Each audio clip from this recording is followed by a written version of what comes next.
Hello, and welcome to Upfront. I'm Song Se-ryun. On today's Upfront, we'd like to discuss more about the strengthened U.S.-Japan relations after Japanese Prime Minister Shinzo Abe's visit to the U.S. How would it impact the dynamics of Northeast Asian region? For a deeper analysis of today's topic, we're joined by four great experts in the studio.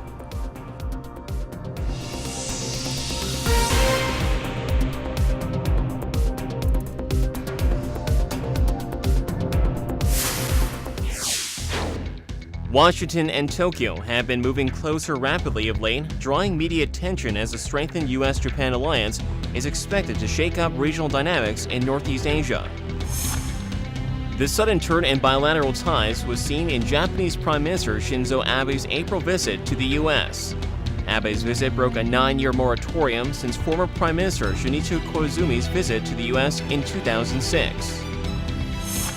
Good morning. Ohayo gozaimasu. For me to welcome Prime Minister Abe and Mrs. Abe of Japan, one of America's closest allies in the world.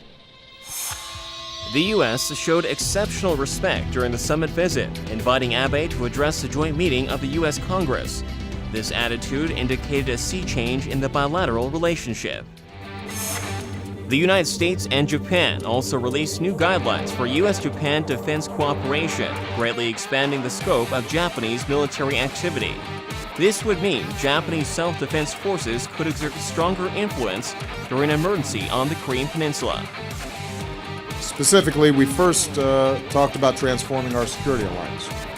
And Japan will take on greater roles and responsibilities in the Asia-Pacific. Furthermore, the two leaders announced a joint statement regarding the Trans-Pacific Partnership, or TPP.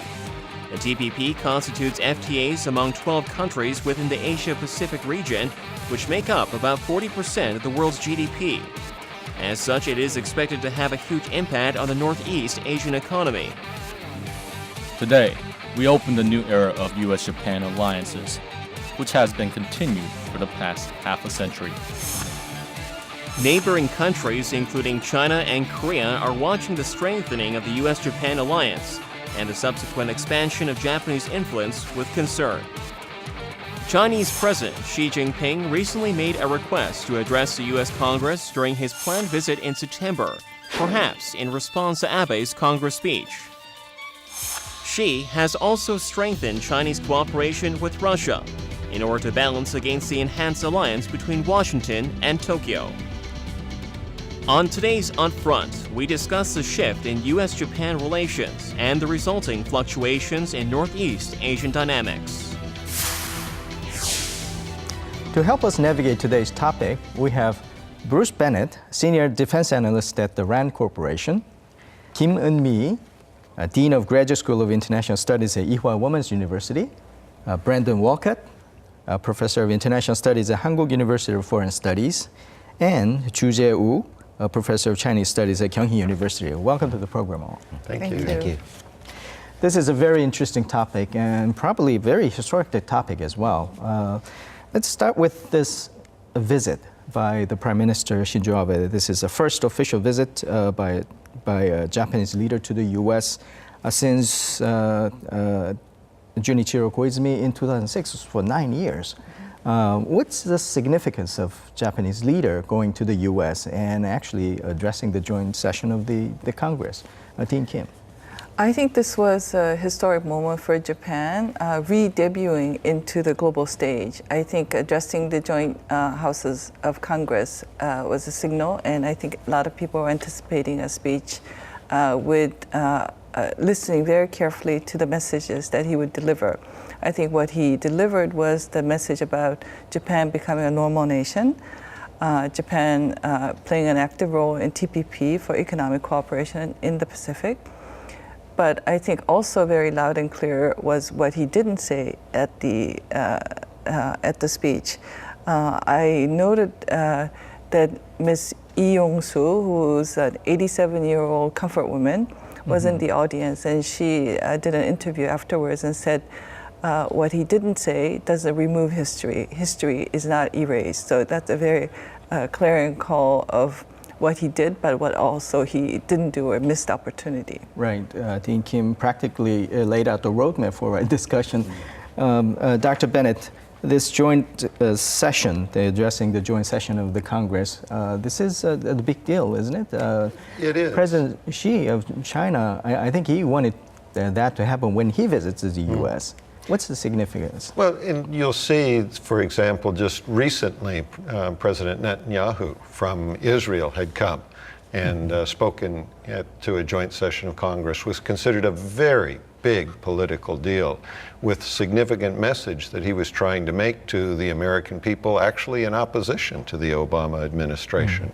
So in this sense, Prime Minister Abe's taking the position of supportive of the United States government and trying to cooperate together is an important message to come from East Asia. Let me chime you in, Professor Walcutt. This visit was preceded by Michelle Obama going to Japan in March. Is this a coincidence, or do you think this is kind of a part of the diplomatic dance that First Lady was participating in? I think it could be viewed maybe as both.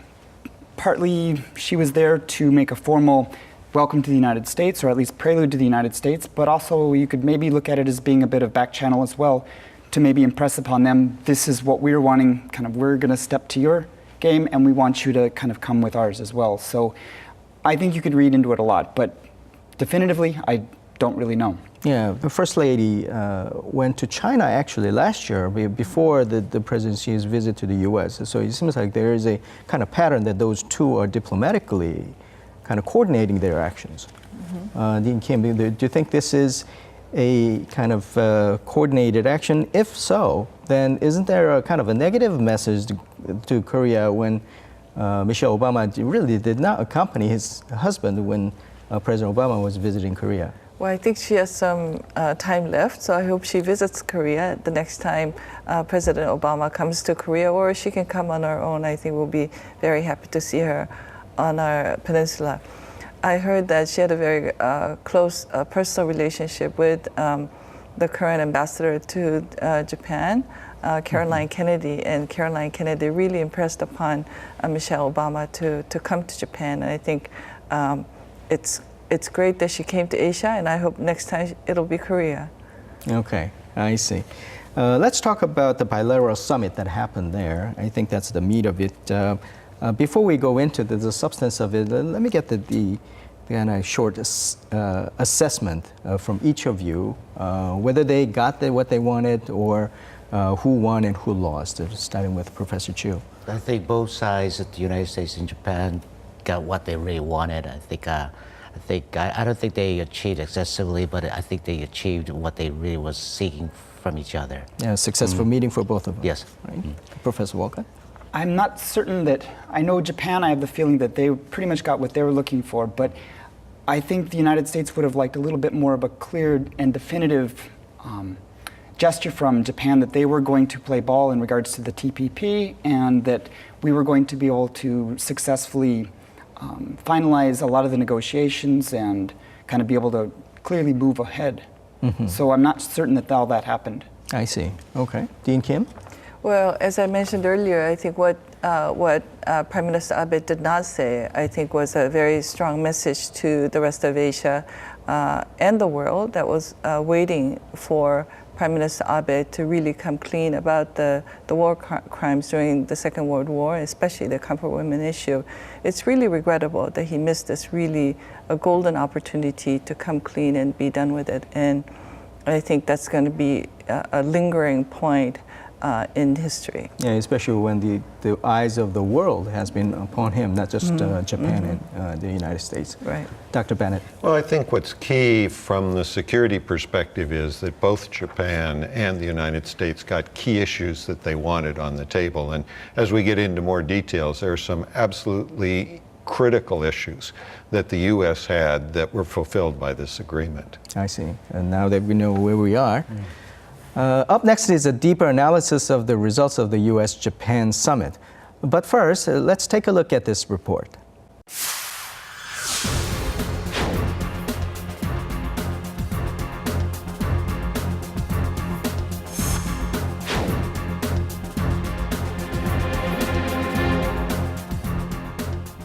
our actions brought suffering to the peoples in Asian countries. My eternal condolences to the souls of all American people that were lost during World War II.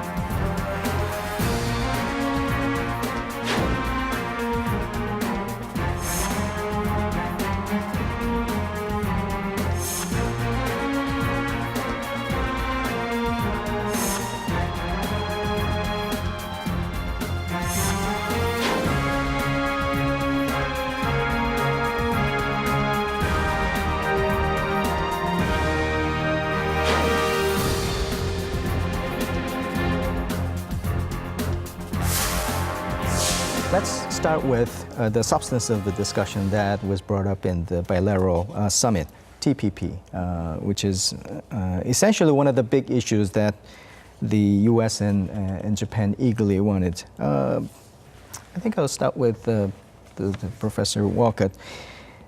Are the U.S. and Japan close to making this thing happen? I know that there are some domestic issues that are faced by both leaders.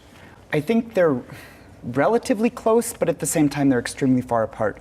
A lot of the central issues that are remaining are issues that both parties hold very tightly to and that neither seems to really want to give up. For example, Japan and rice. They don't want to give up their rights to either import or not import rice at this point. And the United States has been pushing them for decades, really to open up their market more clearly to the agricultural products.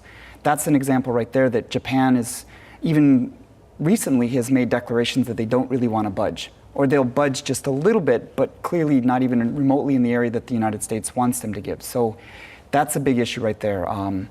Automotive tariffs and other things like that. Again, these are things that they are closer. They're actually very close, but at the same time, there's a big chasm between the two parties. If that happens, or when that happens, Dean Kim, that has an impact to Korean situation. Korea has kind of vacillated and did not really join TPP at this point. Do you think this puts us or the Korea in an awkward situation? Do you think the Korea would like to move faster at this point? I think Korea is of both minds. I think with the AIIB discussions as well, Korea finds itself sometimes between a rock and a hard place, if that, the expression, that it's difficult to aggressively say that you want to join TPP. On the other hand, to not join the first set of issues and discussions and to be a follower in this is going to be very detrimental to Korea, because Korea is really a trading nation. The share of our trade in our GNP is much higher than that of trade to Japan, for example. So Korea has a lot to lose if it's not in the initial stages of discussion on TPP. Right, Dr. Bennett, we had other initiatives, something like this, but if you're not in the initial group, how difficult is it to be kind of playing a central role afterwards? Well, the initial group sets the terms. So if Korea wants to participate in the setting of the terms, it's got to be in the initial group. So is it going to be proactive? Is it going to be upfront? Or is it going to have to be reactive and trying to draw exceptions when the exceptions are going to be hard to draw and put it in a difficult position? So yeah, it's very important to be upfront. I see. Do you think that if Korea wants to join anyway, then it's better to do it sooner than later? Oh yes. Oh yes. Okay. I have a different perspective though, because right, go ahead. TPP is a scheme that is not really defined, just like AIIB, and they're still in the middle of discussion. And with regards to TPP, I think unlike Japan, South Korea is in a much more comfortable position because we already have FTA with the United States, China, and most of the European states, and most of the Asia Pacific states too. So, yeah, then TPP membership is going to eclipse or overlap with these memberships of our FTA partners. Right. Yeah, so we're in a much better position. And before, well, setting the terms is also important too, but we have to really consider, okay, we are already in this position, and what's more to gain for us? Is TPP really going to be better off than our bilateral FTAs with others or the same members in the Asia-Pacific region? I see. I see. So there are a lot of government agencies in Korea weighing the options at this point. You mentioned AIIB. That's also a very interesting question, not only economically, but as a political matter. Initially, Korea did not join because they thought, rightly or wrongly, that the U.S. They felt that U.S. did not want countries to join. It might be still the case. Was this a good move for Korea to join the AIIB? What do you think, Dean Kim? Like the TPP, I think if Korea is to join in these endeavors, I think they have to be in the first group. We don't have the luxury of being a superpower, a large power that can set the terms even as a latecomer. So I think if we are to participate, we have to be in the first group. I don't think the official position is that we were waiting to hear from the U.S., sanction to go in. I think the Korean government officials were weighing the pros and cons about joining AIIB from the Korean perspective. Of course, diplomatic relations matter, but I think from our perspective, does this matter? And I think at the end, the last straw was, unless we joined AIIB, Korean companies, small and medium-sized companies, other large companies will not be able to participate in the large infrastructure market in work in Asia. And I think that was the last straw that perhaps swayed the government to say, okay, we're in. Okay, be that as it may, Professor Walcutt, now because of that, in terms of AIIB, U.S. and Japan is the only two countries out of the G7 countries that have not joined AIIB.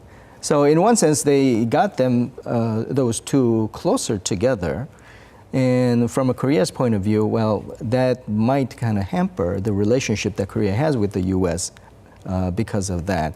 Do you think it is true, or as President Obama says, U.S. has never opposed to the AIIB per se?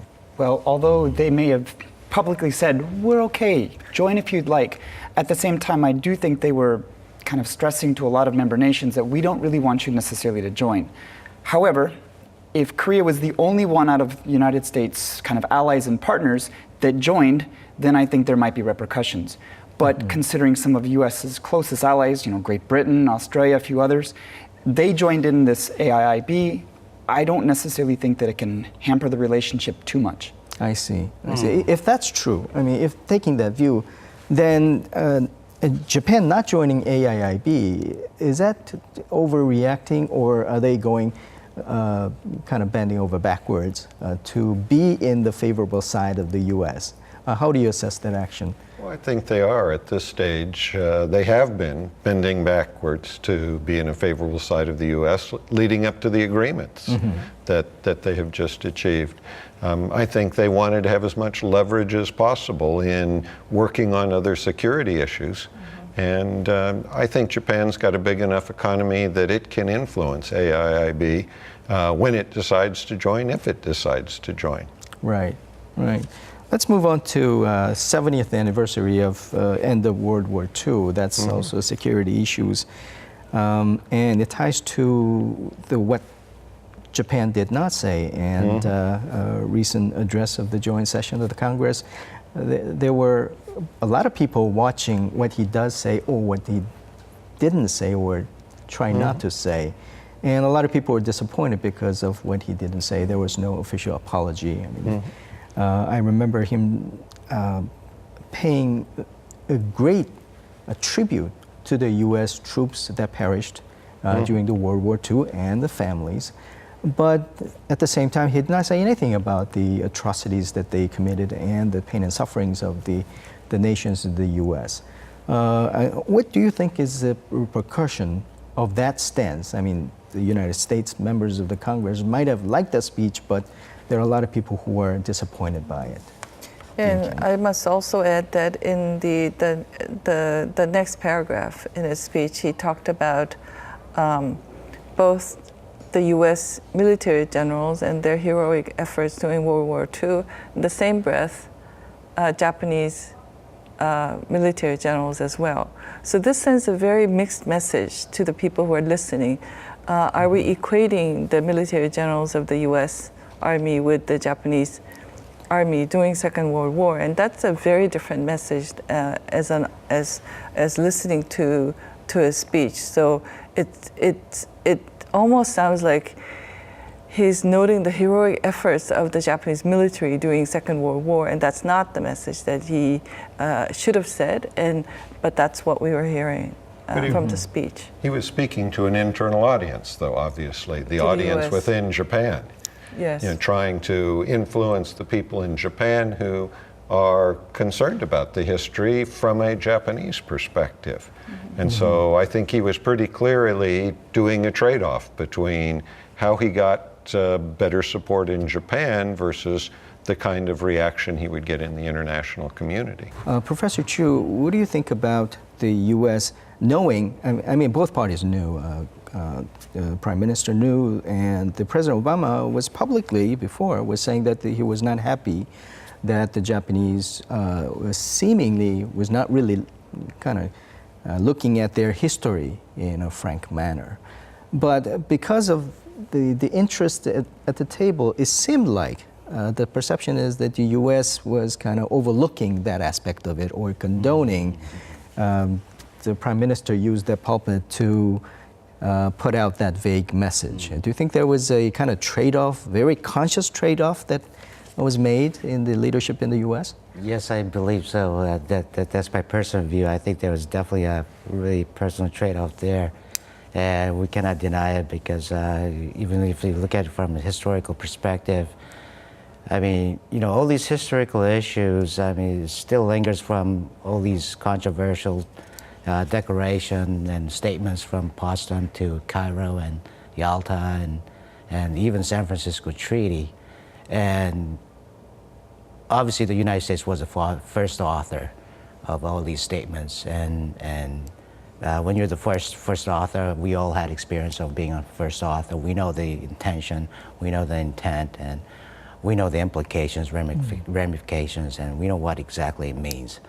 And you know, with all these territorial issues that lingers from San Francisco Treaty, the United States has closed the door, talk with Japan back then, and the United States was the first author. So, I see. Another point before we move on to the security issues. At one point in his address, he was saying that U.S. has helped them to economically develop, which is kind of obvious. But in the next breath, he said he or Japan also helped South Korea and China to develop economically. It seemed like he was using it as a justification or their effort to undo their atrocities in the war. Do we buy that, or what's your sentiment on that one? Let's start with he's definitely not a humble leader. So I think he was there to boast about the achievements that Japan made, and I think maybe in an indirect way he was saying Japan has done a lot to reprimand, to not reprimand, but to change their mistakes or pay for their mistakes. Maybe that's maybe a little bit too strong, but Japan has made efforts in the region to help other countries in the region. But to say that without acknowledging other things, I think it's sort of one side missing kind of statement. Right. Yeah. And the other message that we hear is, well, we're the leader in all these other countries, the flying geese model, and that always sort of doesn't sit very well with Korea or China or other countries in the region. But again, he's speaking to his internal audience. Yes. He's speaking to internal politics and trying to say, look, we're a great country. We've done a lot for the world and the people around us, and here's my leadership. I'm a great leader. Right. Be that as it may, let me push back a little bit more. He was talking about the U.S. and Japan having that alliance together, being the kind of cornerstone for the peace and prosperity for all. he was making it not just a bilateral relationship, but he was making it as a kind of cornerstone for the world peace. And that's the legitimacy he's looking for. From a security point of view, that's the kind of justification to raise or spend more on the self-defense force in Japan. Now, in terms of focusing on the legitimacy issue, is that a good message? I mean, he's talking to Japanese audience as well, but as far as he's talking about the world peace, I mean, do you think he needs more than that? The issue, though, is nobody outside of Japan is going to vote for how much money gets spent on Japanese defense. This is an internal issue. And he's got to try to convince, I mean, he's now made a commitment that he is going to be prepared to send forces overseas to Indian Ocean or to other hotspots. He's got to make sure he's got Japanese support for it, both economically, in terms of paying for the extra cost of that, but also in terms of allowing it to happen. You know, you don't have a society in Japan where if you lose a few Japanese soldiers, nobody cares. With small families, people will feel intensely if the Japanese forces take casualties. And so he has to convince the Japanese people that this is in their best interest. It demonstrates them taking a leadership in the world. And so I think he hasn't completely achieved the internal consensus he needs for the commitments he's made, and was trying in part to bolster that consensus in order to be able to meet the commitments he's made. I see. With a strong backing from the U.S., do you think he has made it domestically? This is a very difficult political battle within Korean political circles. Do you think with President Obama on his side, do you think this is strong enough for him to push through? I think he still faces some risks. You no longer have societies where a few leaders can make decisions like this. Right. You know, when you've got a really, truly democratic society with court system that can create injunctions and so forth, you've got to have a fair degree of consensus among the people that what you're doing is going to be acceptable and good for your country. And so I think he's still trying to build that consensus. I see. Professor Choo, I'm curious about China's perspective on this. I mean, we're looking at this twin pillar of United States and Japan. Security-wise, economy-wise, becoming a pretty big presence in this region.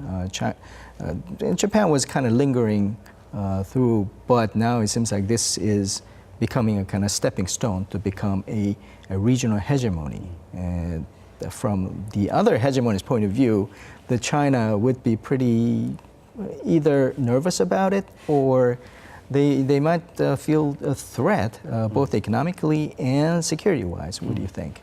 I think they're more concerned with security interests of their own, especially with Japan, you know, now is endowed with power and the rise to deploy its forces overseas and beyond their territories and border lines. I think that would be more of a concern, but just like Dr. Bennett just pointed out, I think Prime Minister Abe still has an uphill battle in convincing its domestic audience and constituencies. And I think that's where China can relax a little bit, because according to the Pew Research based in Chicago, right before Abe's visit, I think Dr. Bennett was right on the money, because it showed that majority of Japanese populace, they still oppose Abe's ideas of security and military alliance with the United States and its future plan of deploying overseas and so forth. I think there's a good portion of population, like 60%, or even on some issues 70%, still oppose Abe's ideas.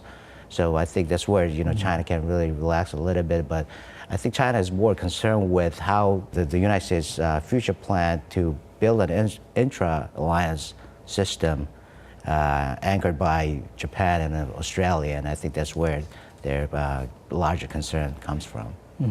But obviously that's going to change the dynamics of this region. Yes.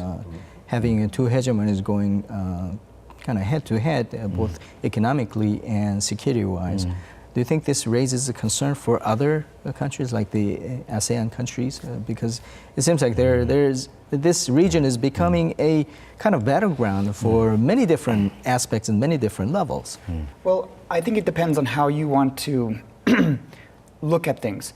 On one hand, I think you can look at it becoming more of a battleground, which means the nations need to start maybe not choosing which side they're going to be on, but at least start picking a little bit more carefully on how they deal with both nations and essentially kind of leaning one direction or the other. On the other hand, you might say it's just kind of business as usual and nothing really new has come out of this. But I would say it's going to be more of the former in terms of I think nations are going to have to start at least subtly picking a little bit more kind of which direction they're going to go. It won't go kind of another Cold War again. I don't think that will ever happen. But at the same time, it will need to start leaning a little bit more in terms of it will be more serious and they will need to start determining a little bit more of where they're going. Right. Well, and that's already happening because the Chinese have stopped the peaceful rise and have started taking action against the Philippines relative to Vietnam and to other countries, which is pushing them into deciding which side are they on.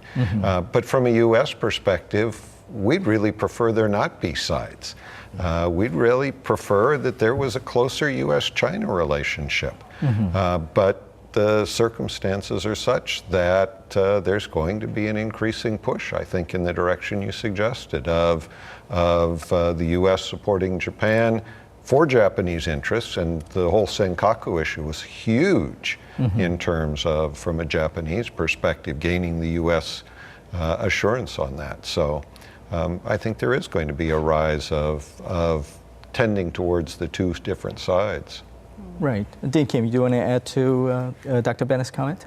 Yes, sitting in Seoul, South Korea, I think sometimes we think the U.S. is too sensitive about China and putting China as the straw man to be struck down. And I think that's a real concern that we have outside of Japan and the U.S. because having been in Asia for all this time, we've seen more aggressive behavior by Japan than China. China, has its own history, but as a military aggressor in the recent history, it was Japan. So, U.S. having such a tight alliance with Japan, military including, and putting China up and whatever moves that it makes as a strongman, having very strong military intentions, I think is also very problematic. And I think the U.S. has gone a little too far on that side. So I can see that the public's opinion is also being swayed and thinking that China's rise has a strong military potential. And that's, I think, a very concerning message that we see in Korea. And I think you've just hit a major issue in terms of a difference in perspective between Americans and those in Asia. Because for most Americans, we would say, wait a minute, it's been China that's been aggressive in the last couple of decades, especially the last decade in terms of their moving into the South China Sea and shooting down an American aircraft and that kind of thing. When has Japan been aggressive in the last couple of decades? And the American vision tends to be that shorter vision of a couple of decades. They forgot Pearl Harbor? And largely speaking, we've forgiven Pearl Harbor. That is no longer a key issue that Americans worry about. That the whole, it's not just Pearl Harbor, it was the whole sequence of World War II. For most Americans, that is history, and we've largely moved on.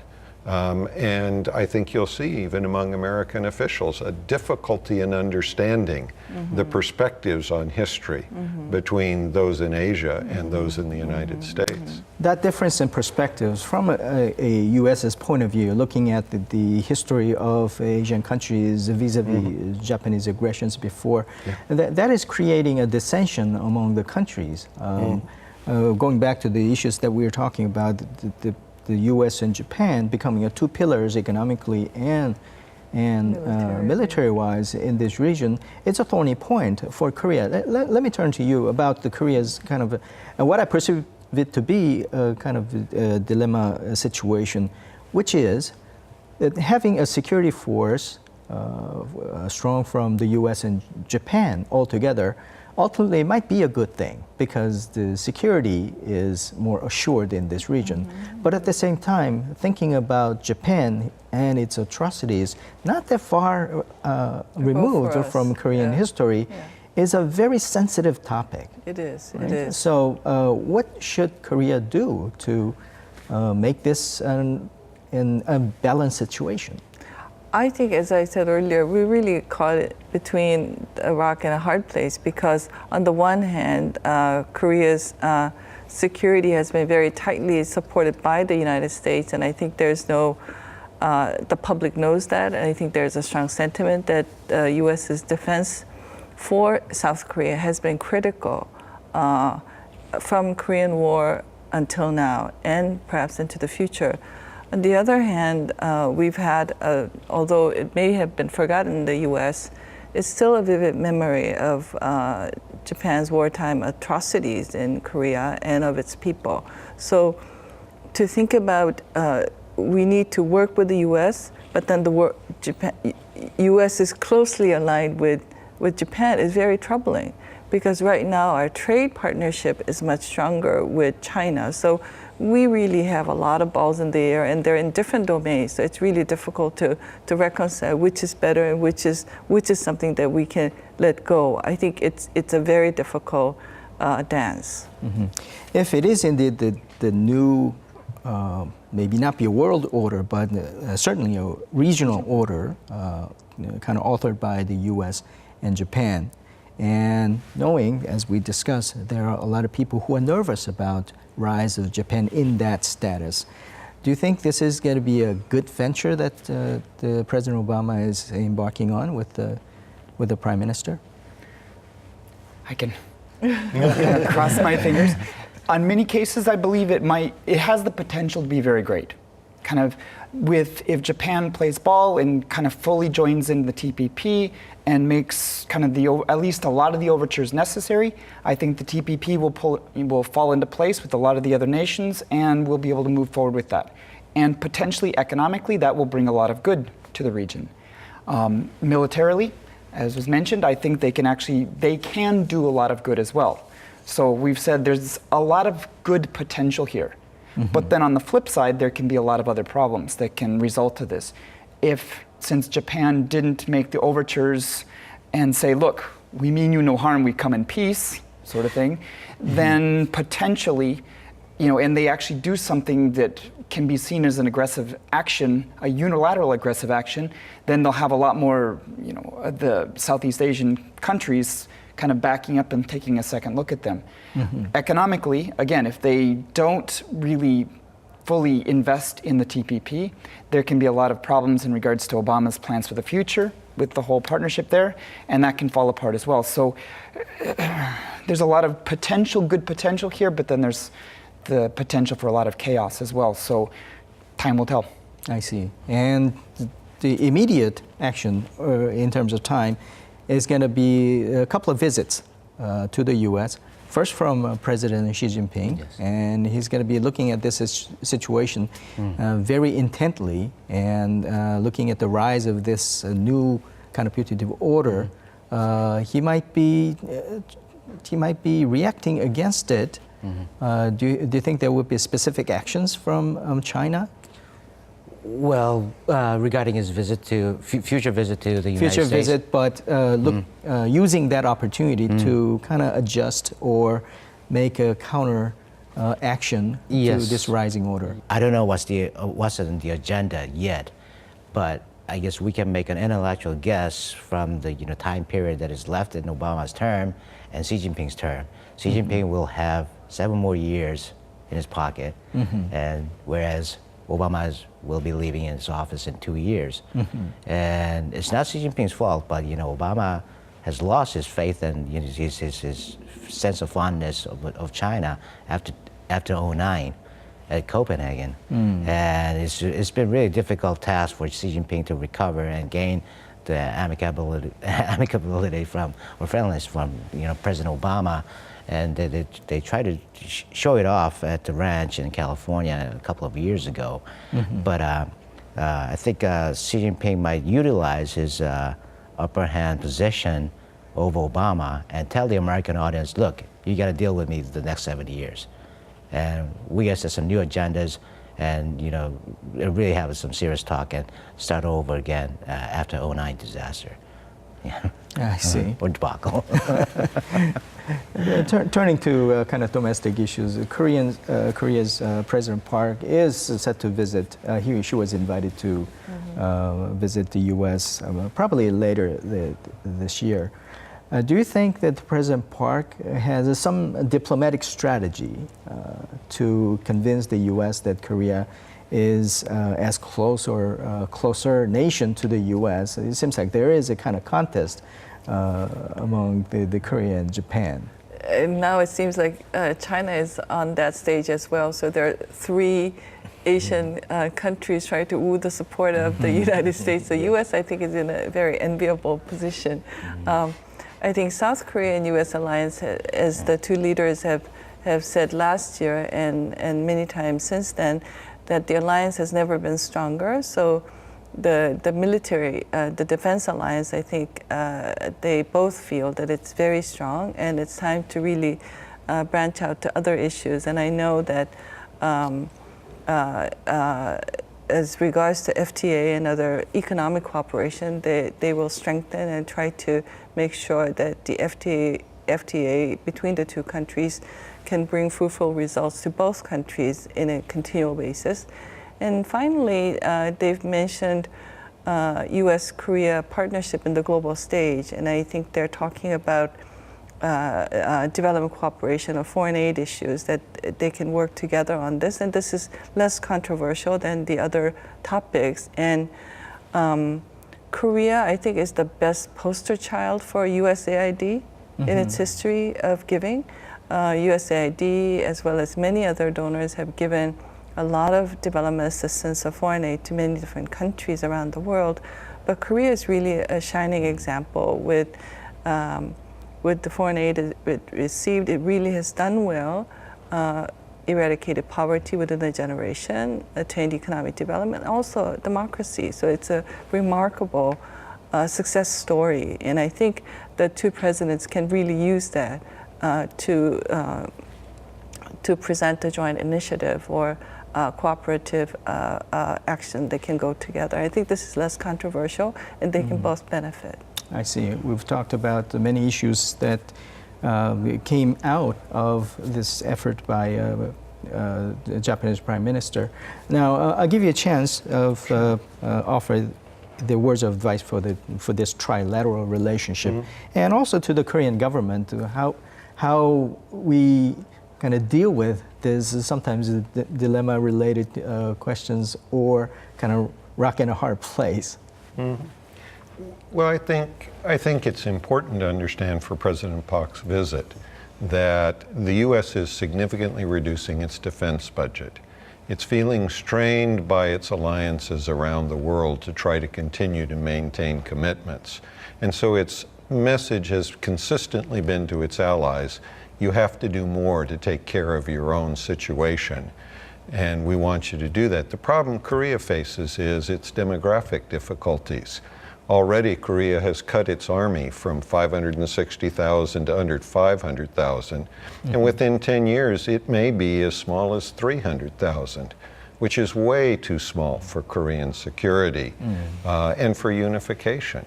So President Obama is going to be looking for President Park to make some significant commitments about how Korean security is going to be sustained more heavily by the Koreans as opposed to by the U.S.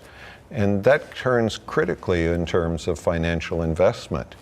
The demographics were understood even years ago. In 2005, there was a defense reform plan created that projected that by 2015, there would be 20 trillion won spent this year on military technologies as a trade-off against reducing personnel.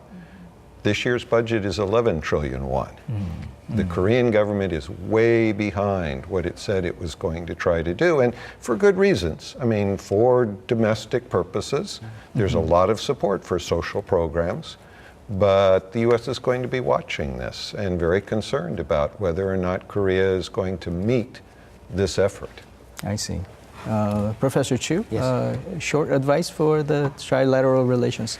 Yes, I think down the road, I have to go along with Dr. Bennett's argument. I totally, I'm 100% with them. And I think three nations, China, Japan, the United States, and South Korea, we should get together and really have some serious talk as to how we're going to build a future alliance and based on what, because all three countries will be really turned to old society. Demographic factors are going to play big, and we have to, the government has cut, can easily cut the defense budget for the support of social programs. So I think we're destined to spend less on defense, but more on social programs and welfare. So here we have to find some other ways that can really offset our social needs for our military relationship. I see. Professor Walcutt, you have the last word today. Okay. From an economic standpoint, I suppose, words of advice for Korea? They need to continue tap dancing as fast as they can, I suppose. They are in a, well, I guess we could say we are in a tight spot in terms of we are balanced between that proverbial rock and a hard place. I don't know which one is, the US is the rock or the hard place, but whichever. But they need to continue balancing between the two spheres of influence and the two kind of economic issues, et cetera, et cetera. So if they do want to get involved in the TPP, they need to act a little sooner than later and get off the fence. But at the same time, there are a lot of concerns, as we've already noted, that they need to kind of continue that balancing act to not offend either party, but at the same time be included to help make those rules as they come up. So, I see. On that note, we'll have to conclude this discussion. Thank you for your insight today. okay. Thank you. Thank you. Significant changes are expected to take place within the Asian region, along with the improved bilateral relationship between Washington and Tokyo. The economic and security-related impact, along with the historical baggage that comes with it, will pose significant opportunities, but also the risk for all countries concerned. Let's watch and hope for the peaceful and prosperous development. Thank you for watching. We'll see you next time.